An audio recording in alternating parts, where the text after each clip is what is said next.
Konstantin Stanislavski, la construcción del personaje. Entonaciones y pausas. En la sala del teatro de la escuela encontramos hoy al entrar una pancarta con las palabras «El arte de hablar en escena». Fiel a su costumbre, Torsov nos felicitó por haber llegado a una nueva fase de nuestro trabajo. En nuestra última clase les expliqué que los actores deben adquirir un sentido de las vocales, las consonantes y las sílabas y ser capaces de penetrar en ellas.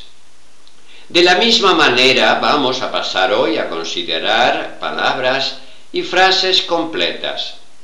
No esperen que les dé una conferencia sobre el tema. Esa es tarea de un especialista.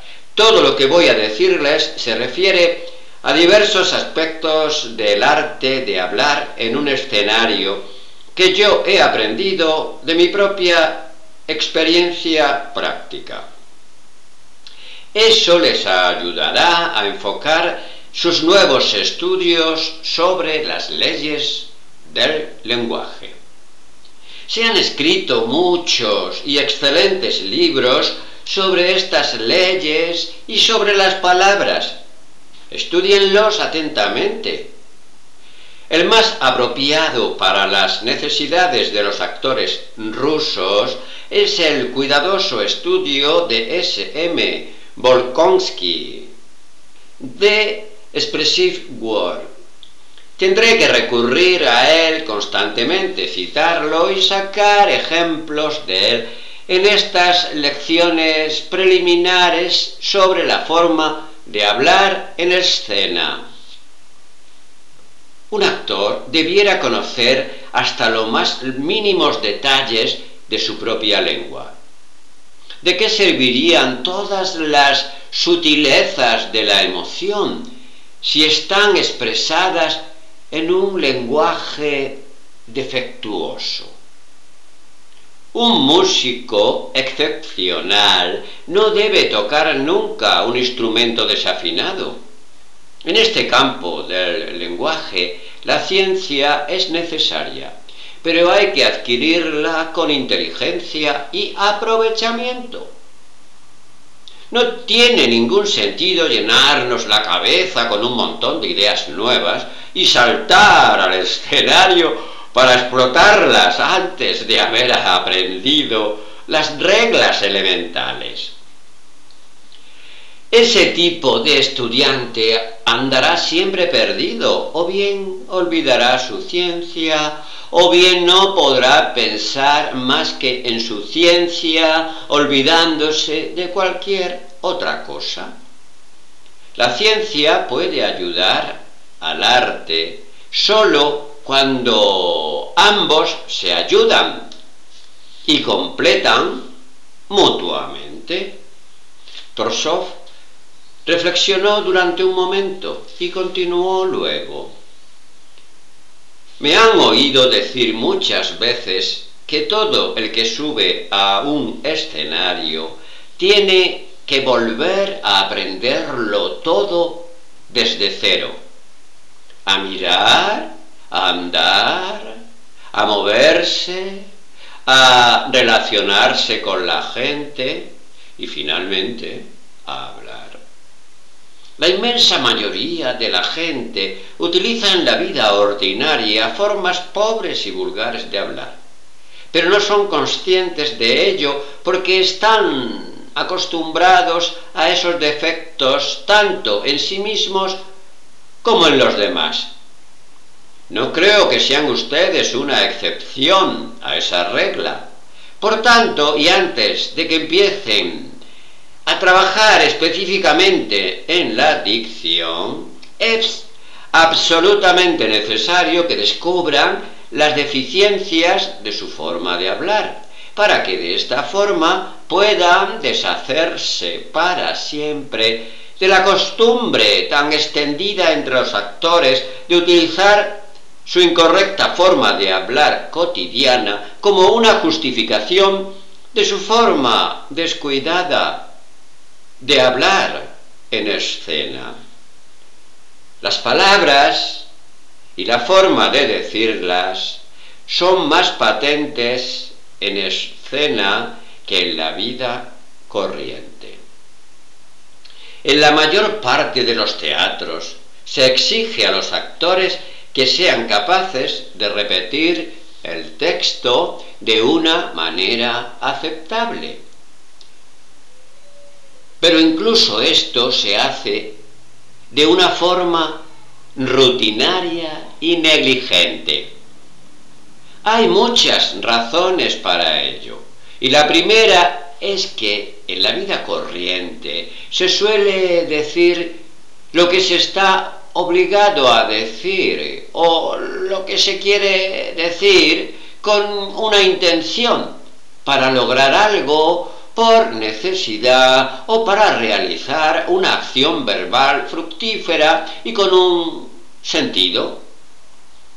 Sucede con cierta frecuencia que incluso cuando se charla sin prestar mucha atención a las palabras, esas palabras se siguen utilizando por alguna razón, para pasar el tiempo rápidamente, para distraerse, etc. En escena es diferente. Allí lo normal es decir el texto de otro, el autor, y a menudo ese texto no coincide con nuestras necesidades y deseos. Además, en la vida corriente hablamos de cosas que de verdad vemos o tenemos en la cabeza, cosas que de verdad existen.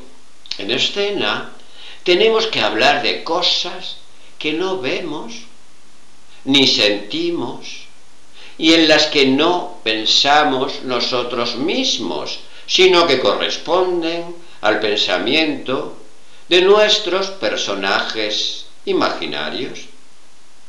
En la vida corriente sabemos cómo escuchar, porque estamos interesados en algo o necesitamos escucharlo. En escena, lo único que hacemos en la mayoría de los casos es fingir que estamos escuchando con atención. No sentimos ninguna necesidad práctica de penetrar en los pensamientos y palabras de nuestro compañero. Tenemos que obligarnos a hacerlo. Y ese obligarse termina en exageración, rutina y cliché. Hay otras circunstancias desgraciadas que en el actor tienden a matar la espontaneidad de las reacciones humanas. Los diálogos, después de haberse dicho tantas veces en los ensayos y representaciones, se convierten en un soniquete. El contenido íntimo del texto se evapora y queda solo un sonido mecánico. Para ganar el derecho a estar en escena, los actores tienen que estar haciendo algo. Una de las cosas que hacen para rellenar los espacios vacíos de sus papeles es dedicarse a la repetición automática de sus diálogos. La consecuencia de esto es que los actores adquieren el hábito de hablar mecánicamente en escena, con los diálogos pronunciados irreflexivamente, como loros, y aprendidos de memoria, sin ninguna preocupación por su esencia interna. Cuanto más se acostumbra a esto los actores, más exacta es su memoria mecánica, y tanto más se tiñe de tozudez este hábito de cháchara. Así vemos cómo se va desarrollando un tipo de habla teatral específicamente estereotipada. En la vida corriente también nos encontramos con expresiones mecánicas del tipo de ¿cómo está usted? Muy bien, gracias. Adiós, que tenga suerte. ¿Qué es lo que está pensando una persona mientras dice estas palabras automáticas? No está relacionado ni con los pensamientos ni con los sentimientos esencialmente contenidos en ellas. Simplemente brotan de nosotros mientras estamos absorbidos por intereses completamente diferentes. Lo mismo sucede en la escuela. Mientras un alumno recita algo que ha aprendido de carrerilla, suele estar pensando en sus propios asuntos o en la nota que le pondrá el maestro. Los actores tienden a lo mismo. Para los actores de esta clase, los sentimientos y las ideas de un papel son como hijastros. Al principio, la primera vez que leen la obra, sus diálogos y los de sus compañeros de reparto les parecen nuevos, interesantes, desde luego. Pero después de haber sido pateadas en los ensayos, las palabras pierden cualquier clase de significado importante. No existe ya, ni en los corazones ni en la conciencia de los actores, sino solo en los músculos de sus lenguas. Llegado ese momento, existe para ese actor poca diferencia entre su propio texto y el de sus compañeros. Lo único importante es seguir la marcha, no parar nunca el carro. Qué absurdo es cuando un actor en escena, sin escuchar siquiera lo que le dicen o le preguntan, no permite que se le comunique un pensamiento, aunque sea de la mayor importancia, y se apresura a pisar el diálogo de su compañero. Sucede también que las palabras esenciales de una réplica interrogativa quedan a veces tan escondidas que no llegan al público, de tal forma que el sentido de la réplica se pierde por completo y el otro actor no tiene nada a lo que contestar. No sirve de nada que pida que se repita la pregunta, porque el primer actor ni siquiera puede haber captado qué es lo que tiene que preguntar. Todas estas falsificaciones crean una forma de actuar convencional y manida que mata cualquier tipo de convencimiento en lo que se dice y en su contenido vital. La situación empeora, desde luego, cuando los actores falsean conscientemente su diálogo. Todos sabemos que muchos de ellos usan su texto como plataforma para exhibir algún atributo vocal, su dicción, su manera de recitar, su técnica de utilización de la voz.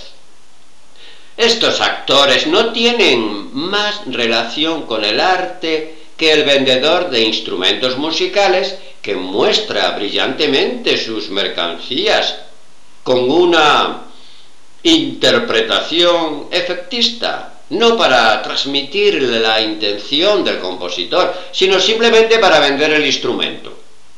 Los actores hacen lo mismo cuando se engolfan en cadencias calculadas y se columpian en efectos técnicos, subrayando letras o sílabas aisladas, canturreándolas o gritándolas, sin otra intención que la de lucir sus voces y hacer que los tímpanos del público tintineen agradablemente, admirados.